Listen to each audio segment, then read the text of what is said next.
Bonjour à tous, j'espère que vous allez bien. On se retrouve aujourd'hui pour que je vous présente mon test complet du sac de trail Intense 5 de Millet. Bon, je pense que c'est pas la peine que je vous présente la marque Millet. Tout le monde la connaît et ça fait des années que cette marque est pionnière dans le matériel d'outdoor et de montagne. Par contre, depuis un petit peu moins longtemps, ils ont commencé à développer leur gamme de trail et plus récemment, ils ont cherché à mettre un gros coup d'accélérateur en proposant une nouvelle gamme complètement revisitée. Plus précisément, depuis quelques années, la marque Millet collabore avec la team de trail Sidas Matrix, dont font partie par exemple Baptiste Chassagne ou Lucille Germain, et donc est un partenaire équipementier de cette équipe.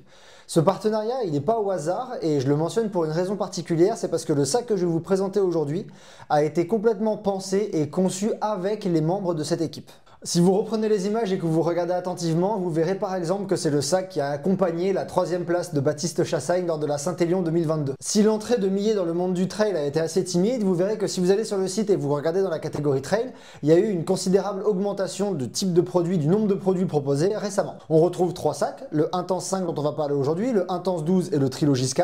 On retrouve également une ceinture de portage et on retrouve maintenant une plus large gamme de textiles. Donc le produit qui nous intéresse aujourd'hui, c'est celui-ci, le Intense 5 litres de la marque Millet. C'est le sac à dos que eux présentent comme étant plutôt dédié aux trails courts, aux entraînements, aux compétitions courtes et même aux compétitions plus longues si par exemple vous le croisez avec une ceinture comme celle que Millet propose. Alors forcément, quand on connaît la qualité des produits Millet et la réputation de la marque et qu'on sait à quel point les produits qu'ils proposent dans le monde de l'outdoor et de la montagne sont de haute qualité, lorsque j'ai vu ce sac sortir, j'avais très envie de l'essayer. Donc après avoir pris contact avec la marque Millet, ils ont accepté le partenariat, je les remercie encore pour cela. Et donc c'est le moment pour moi de vous préciser que ce partenariat n'est pas rémunéré, mais que par contre la marque m'a fourni le matériel gracieusement pour que le test soit réalisé. Alors maintenant, rentrons un petit peu plus dans le vif du sujet. Ce Intense 5 litres, qu'est-ce que c'est? Comme son nom l'indique, le sac Intense 5 litres de la marque Millet est un sac à dos de 5 litres. J'ai entre les mains la taille M qui pèse 210 grammes et qui est constituée de 8 poches. Plus précisément, on retrouve sur ce sac 2 poches à l'avant qui sont faites pour accueillir les flasques. 2 poches superposées ici qui sont faites pour accueillir par exemple de la nourriture ou du matériel. Et 2 poches ici ventrales transversales qui sont faites également pour accueillir du matériel. Dans cette poche-ci, on retrouve également un petit sifflet que la marque a mis ici comme matériel obligatoire qui est demandé sur pas mal de courses. Et pour terminer à l'avant, on remarque qu'ici, il y a 2 sangles qui permettent d'accrocher un carquois. En haut des poches des flasques, on retrouve 2 sangles qui sont réglables, donc qui permettent d'être desserrées et resserrées en tirant sur la ficelle une fois qu'on a rentré la flasque à l'intérieur de la poche. Toujours concernant l'avant, je vais vous montrer le serrage. Donc le serrage se fait ici par une sangle et une deuxième sangle ici. La première sangle ici est une sangle non élastique, ok? C'est uniquement une sangle en tissu. Et ici, c'est une sangle avec un petit passant élastique que vous voyez juste là, qui fait 3-4 cm. Et sinon, le reste est une sangle non élastique. Et les serrages sont réglables, c'est-à-dire que ici, sur le côté, il y a des petites encloches qui permettent de remonter ou redescendre chacune des sangles pour trouver la position qui nous sied le mieux. Maintenant, on va voir ce qui se passe à l'arrière du sac. On retrouve une grande poche dorsale zippée, ici en haut, qui fait l'intégralité du sac, c'est-à-dire qu'elle commence ici, tout en haut du sac, et elle va jusqu'en bas de la poche kangourou. Donc c'est vraiment une très grande poche. Je reviendrai dessus par la suite. Contre le dos, on retrouve également une autre poche qui commence ici et qui se termine de l'autre côté, qui est une poche kangourou, également appelée poche tunnel, donc qui fait tout le dos cette fois en travers. Par-dessus cette poche kangourou, on retrouve 2 sangles élastiques, ici à gauche et à droite, qui permettent de ranger les bâtons. Je précise directement que ces sangles élastiques peuvent être déplacées. Moi là je les ai mis dans les passants supérieurs qui permettent donc d'avoir les bâtons par-dessus la poche kangourou, la poche tunnel. Mais il est également possible de les attacher dans ces passants là qu'on retrouve sur le côté et ainsi d'avoir les bâtons non pas par-dessus la poche kangourou mais en dessous de la poche kangourou plaquée au dos. À l'intérieur de la grande poche dorsale, on retrouve, comme vous le voyez ici, une petite sangle qui a pour but d'accrocher une poche à eau. Donc le sac est compatible avec une poche à eau et la poche à eau sort à l'avant, à gauche ou à droite avec un passage qui est fait pour dans la bretelle droite comme vous le voyez ici ou dans la bretelle gauche selon votre préférence. Okay, à l'avant, on retrouve également à gauche et à droite un petit passant qui a pour but d'accueillir le tube de la poche à eau. Dernier point pour l'arrière, ça va pas être le plus facile à vous le montrer, mais je vais essayer de le faire. On retrouve ici, juste à l'entrée de la poche kangourou sur la gauche, on retrouve une petite poche secrète zippée. donc qui est caché à l'arrière et qui a la taille pour accueillir une clé ou un petit gel. Dedans, il y a un petit passant avec un crochet qui me laisse entendre que la poche a plutôt été pensée pour accueillir une clé. Donc voilà, c'est tout pour les 8 poches de ce sac Millet. Donc au final, c'est assez simple, hein, 3 poches à l'avant de chaque côté, 2 poches à l'arrière, la tunnelle et la grande poche qui est plaquée au dos. Donc comme je vous l'ai dit, le sac est compatible avec une poche à eau, mais le plus important, c'est de noter que le sac est livré avec 2 flasques de 500 ml que vous pouvez voir ici. Ce sac est disponible en 4 tailles, XS, M, L et XL. La dernière précision que je veux apporter, c'est en termes de matériaux, c'est-à-dire que le sac est composé à 100% de polyester recyclé. Et ça, c'est quelque chose sur lequel je reviendrai par la suite. Là, on a déjà fait un bon descriptif du sac. Je vous propose qu'on passe directement à la suite. Donc, je vais vous montrer comment je le remplis. Je vais mettre du matériel dedans, on va le prendre et on va aller faire le classique test de stabilité dans la pente à 10%, dans la pente à 20% et dans la pente à 0% pour voir comment est-ce qu'il se comporte une fois qu'on l'a rempli. Comme d'habitude, ce que je vous propose, c'est qu'après ce test, on revienne en intérieur, je vous explique les autres tests que j'ai réalisés avec et je vous donne les points que j'ai appréciés sur ce sac et ceux que j'ai un petit peu moins aimés. Allez, c'est parti!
Du coup, on vient d'arriver sur la pente à 10%, la première dans laquelle je réalise les tests de stabilité. Ensuite, on ira comme d'habitude dans celle à 20% et on terminera par celle à plat. Donc là, j'ai le sac sur moi. Comme vous avez pu le voir dans la vidéo juste avant, je l'ai quand même pas mal chargé. Mais en fait, le sac le tolère vraiment bien. C'est un 5 litres. Je sais pas du tout comment c'est mesuré les litrages des sacs. Personnellement, je trouve que c'est un grand 5 litres.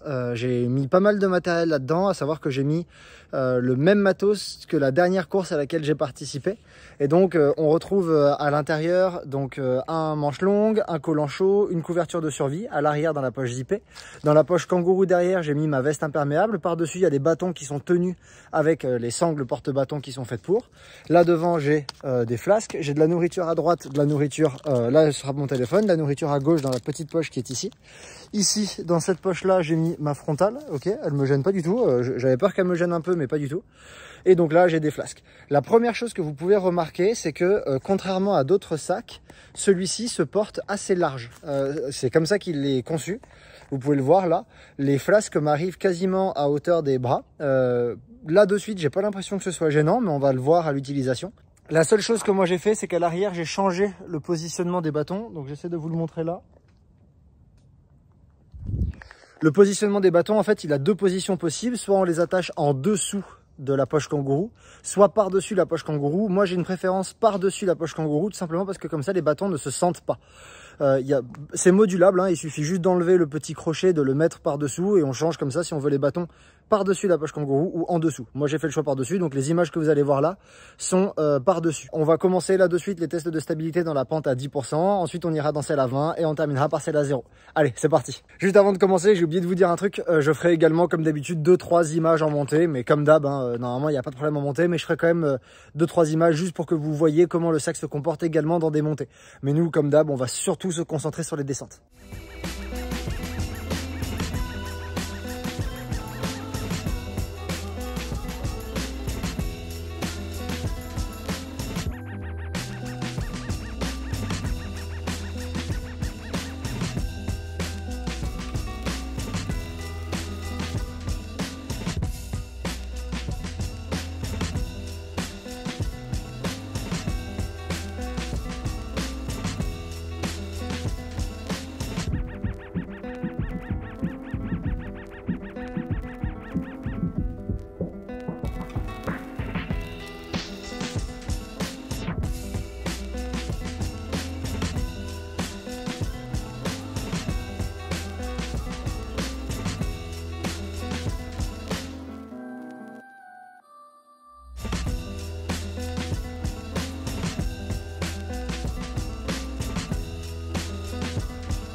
Donc là, je viens d'arriver dans la pente à 20%, c'est-à-dire c'est une pente où forcément on réduit en allure, parce que 20% c'est plus engagé que 10%.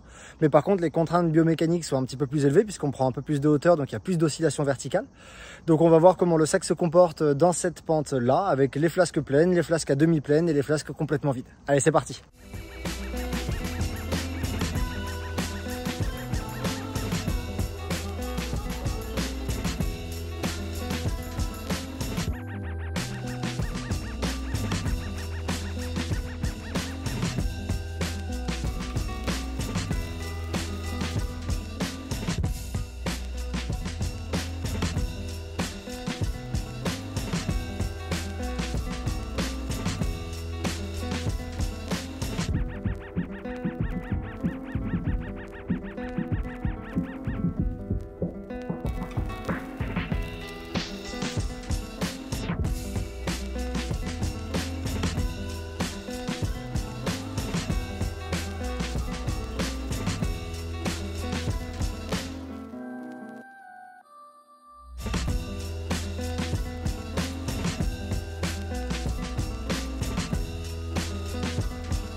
Donc là, on vient d'arriver au dernier endroit où je vais vous faire les images, c'est-à-dire la pente à 0%, donc un terrain à plat en forêt.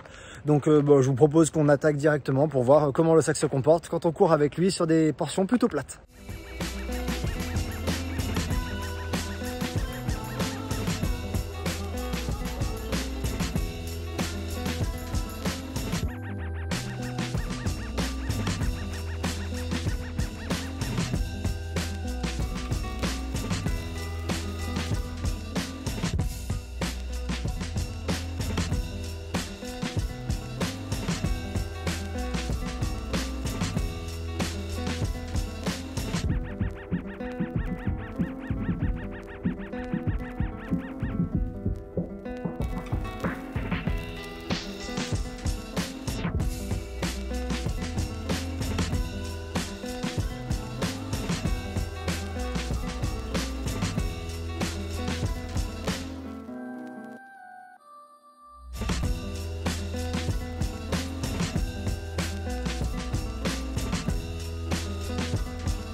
Et voilà, on est bon pour tous les tests de stabilité, on a fait les 3 pentes, donc maintenant on va rentrer en intérieur et on va débriefer ensemble. Donc là on est revenu en intérieur, on a fait les tests de stabilité, et maintenant je vais vous parler un petit peu plus de ce que j'ai fait d'autre avec ce sac et de ce que j'ai aimé et moins aimé chez lui. Comme tous les autres tests de sac que j'ai fait, j'ai pas uniquement fait ce test de stabilité. Je suis allé courir avec des sorties plutôt courtes, entre 30 minutes et 1 heure, des sorties plus longues qui peuvent aller jusqu'à 3, 4 ou 5 heures. J'ai également fait des sorties plutôt rapides, plutôt lentes, avec du dénivelé et un petit peu à plat. Bref. Ce que j'ai essayé de faire, comme à chaque fois, c'est d'utiliser le sac dans plein de circonstances différentes pour essayer de me faire une idée un peu générale de lui et pas me limiter donc au test de stabilité. Donc après toutes ces semaines d'utilisation, je vais vous résumer les 4 points que j'ai le plus aimé chez lui. Le premier que je veux mentionner, c'est la qualité et la robustesse du sac. Alors sans surprise, c'est un sac de la marque Millet et on connaît l'expertise de la marque, on connaît l'attention qu'ils portent à leurs produits, on sait à quel point c'est du haut de gamme que la marque propose. Donc sans surprise, leur sac de trail est à la hauteur de tout le reste qu'on retrouve dans la gamme. Moi, ça m'a vraiment plu de sortir le sac de l'emballage et d'avoir vraiment l'impression d'avoir quelque chose de robuste, de durable, qui va résister aux différentes courses et aux différents entraînements que je vais réaliser entre les mains. J'ai été personnellement impressionné par la qualité du finissage. Les tissus sont plutôt épais, alors effectivement ça en fait un sac peut-être un petit peu plus chaud que d'autres, mais ça en fait un sac qui va résister quand on va courir à des endroits, par exemple dans de la forêt, on va avoir des choses qui peuvent nous frotter, des ronces, des branches qui peuvent nous attraper. On va aller en haute montagne ou par exemple dans des terrains accidentés, on peut avoir des cailloux qui nous frottent selon des passages si on met les mains, etc. Et en ayant ce sac entre les mains, et ben moi j'ai vraiment le sentiment que j'ai quelque chose qui va résister dans le temps, qui est robuste, qui va me durer plusieurs années. Et ça c'est vraiment plaisant, c'est quelque chose que j'ai apprécié. Quand vous le regardez en détail, vous voyez que en fait il y a pas mal d'endroits où il y a des surpiqûres rajoutées pour encore renforcer l'endroit, il y a pas mal de coutures qui ont été ajoutées, de petites bandes qui ont été cousues en plus pour protéger certains endroits du sac. Donc là on remarque vraiment le savoir-faire et l'habitude de Millet dans le fait de proposer du matériel de montagne de haute qualité et résistant, et ça c'est vraiment une des choses qui m'a plu dans ce sac. La deuxième chose qui m'a plu avec lui, c'est sa stabilité à l'arrière. J'en parle souvent en fait de la stabilité parce que moi personnellement c'est quelque chose que je déteste. Sentir que dans mon dos, dans le portage du sac, ça ballotte. Je déteste ça, je trouve ça extrêmement désagréable. J'avais eu la sensation il y a quelques années avec le Salomon Sans Pro 10 par exemple que j'avais pu tester et j'avais trouvé ça détestable de sentir ce qui est rangé dans la poche arrière, et ben ça bouge. Sur des courses, ça m'arrive également de voir des gens devant avec le portage qui se ballotte et personnellement moi je sais que ça m'agace. Et avec ce sac là, et ben c'est pas du tout ça qu'on retrouve. Comme vous avez pu le voir dans les images que je vous ai montrées juste avant, ce qui est maintenu dans la poche arrière, à savoir que là dans les images il y a du textile, les bâtons, ma veste dans la poche kangourou et ma couverture de suivi, et ben en fait rien ne bouge. C'est super stable, ce qui est posé à l'arrière du sac ne bouge absolument pas et j'ai trouvé que sur ce sac Millet Intense 5, la stabilité était remarquable, en tout cas la stabilité arrière. Donc ça c'est quelque chose dans lequel vous pouvez avoir confiance, vous pouvez prendre ce sac et le remplir à l'arrière, vous pouvez mettre tout ce que vous voulez, normalement il n'y a aucune chance que ça bouge et vous êtes sûr que ça va rester bien stable pendant que vous courez. La troisième chose que j'ai vraiment aimé sur ce Intense 5 de Millet, c'est la combinaison entre son volume et son ergonomie.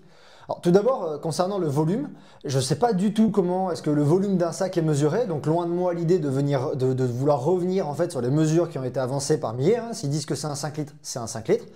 Mais j'ai trouvé que c'était un grand 5 litres. La capacité par exemple de la poche arrière, je la trouve énorme. Le fait que cette poche fasse tout le dos, ça donne vraiment un volume considérable dans lequel on peut ranger beaucoup de matériel, dont le matériel encombrant. Typiquement, une veste manche longue, un collant, c'est des choses qui prennent de la place. Et donc là, quand je les ai rangées dans celui-ci aux différentes occasions, eh ben on voit en fait que ça rentre parfaitement. Il y a largement la place et il y avait encore de la place pour mettre encore plus de matériel. Donc ça, c'est une première chose qui m'a beaucoup plu. Il y a du volume, il y a beaucoup de poches, il y a des rangements un petit peu partout. Il y a 6 poches à l'avant. Si on enlève les poches à flasque, ça fait 4 poches à l'avant, 2 superposées, 2 transversales. Donc il y a différentes options. On peut s'adapter, on peut ranger un petit peu comme on veut.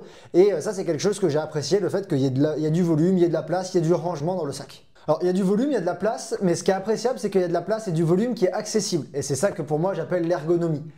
Les poches sont quasiment toutes accessibles. La seule et unique poche qui ne l'est pas, c'est la poche zippée dorsale. Mais encore une fois, je l'ai déjà dit dans d'autres vidéos, je vois absolument pas comment c'est possible de faire une poche comme ça, plongeante, dorsale, qui soit complètement accessible. Pour moi, c'est pas possible.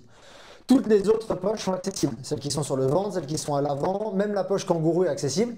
Vous pouvez le voir là sur les images que je vous fais apparaître par-dessus. Vous voyez qu'en fait je rentre ma veste et je la ressors sans aucune difficulté. Et ça c'est vraiment plaisant. J'ai déjà essayé des sacs dans lesquels, je ne mentionnerai pas les marques, mais j'ai déjà essayé des sacs dans lesquels c'est un calvaire d'avoir accès à cette poche kangourou par exemple.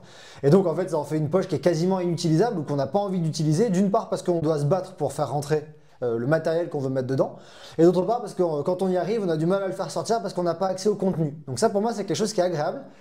J'ai apprécié le fait que les différentes poches de ce sac Millet soient accessibles et pour moi ça démontre, c'est ce que j'appelle l'ergonomie, et je trouve que le Intense 5 de Millet démontre une belle ergonomie. Et enfin le dernier point que je veux mentionner dans les choses que j'ai aimé, c'est son éco-conception. Alors ok, le sac est fabriqué au Vietnam, donc c'est pas top au niveau de transport, mais quand on estime l'impact carbone d'un produit, il n'y a pas que le transport qui compte. L'effort qu'a fait la marque Millet avec ce sac, c'est de proposer un matériel qui est 100% constitué de polyester recyclé.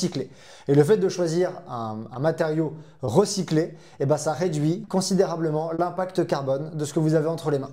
À la louche, la marque donne un écart de 32% entre un polyester recyclé et un polyester non recyclé en termes d'impact carbone. Et du coup, je trouve qu'avoir un sac qui a un tiers de réduction de son impact carbone au niveau du matériau de par le choix de polyester recyclé, je trouve que c'est important, je trouve que c'est quelque chose que je voulais souligner, surtout parce que c'est un effort que toutes les marques ne font pas. Alors maintenant, on va passer sur les 3 points que moi j'ai un petit peu moins apprécié sur ce sac et ce que je considère être ses zones d'ombre. Le premier point que moi j'ai personnellement moins apprécié, c'est sa stabilité à l'avant. Autant la stabilité des poches que la stabilité des flasques. Comme vous avez pu le voir sur les images, si la stabilité des flasques à l'avant est bonne lorsque celles-ci sont remplies d'eau au maximum et donc elles tendent le tissu, et je l'ai trouvé beaucoup moins bonne lorsque les flasques d'eau se vide et en fait qu'on a commencé à boire. Lorsqu'on a bu, on remarque que le tissu des flasques est moins tendu et donc que celles-ci sont moins bien maintenues.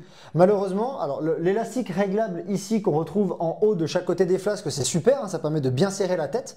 J'ai réussi à maintenir dans tous les essais les têtes bien stables, mais malheureusement, c'est pas les têtes qui ballottent le plus, mais c'est bien le corps de la flasque qui en fait n'est plus maintenu par le tissu du sac. Donc ça pour moi c'est un petit peu dommage et j'aurais aimé un maintien, une stabilité des flasques plus prononcée. Alors de même concernant la stabilité des poches avant, elle n'est pas parfaite. Ça dépend en fait du matériel que vous allez mettre dedans. Sur les images, comme vous avez vu tout à l'heure, quand je le remplis moi avec par exemple de la nourriture ou des petits objets, comme par exemple une frontale, des choses qui pèsent pas lourd, il n'y a pas de problème. Votre nourriture ne sortira pas, les gels ne sont jamais sortis, ma frontale elle est plutôt légère, n'a pas bougé. Si vous mettez un bœuf, des gants, je suis assez confiant dans le fait que dans ces 4 poches avant, ces deux-là et ces deux-là, je suis assez confiant que ça ne bougera pas. Par contre, personnellement, ce que j'ai vécu, c'est que plusieurs fois, et vous le voyez sur les images de ce test de stabilité, mon téléphone, il pèse 250 grammes. Donc c'est pas un petit téléphone, mais c'est quand même un poids, on retrouve plein de téléphones qui pèsent ce poids-là. Et ben par exemple, lui, il avait tendance à sortir. La raison principale pour ça, je pense, c'est parce que aucune des poches ici et ici n'a en fait de maintien en haut. C'est-à-dire qu'il n'y a pas d'élastique qui vient maintenir la poche, elles sont ouvertes, et il n'y a pas par exemple un scratch ou un petit aimant qui permet de fermer le haut. Et donc si l'objet qui est dedans est un peu lourd, et ben avec les secousses, il peut avoir une tendance à sortir. Comme vous pouvez le voir là sur les images que je vous fais apparaître, même dans les tests de stabilité, le téléphone une fois est complètement tombé de la poche, et donc j'ai dû m'arrêter et reprendre les images. Voilà, pour moi, ça c'est une zone d'ombre. Peut-être qu'avec des poches plus stretch, avec un matériau différent, on aurait pu avoir, ou alors avec une fermeture en haut, on aurait pu avoir une stabilité accrue au niveau des poches avant. C'est pas une question du fait que ça bouge dans les poches, c'est une question que selon le poids de l'objet que vous mettez à l'intérieur, peut-être que ça va sortir.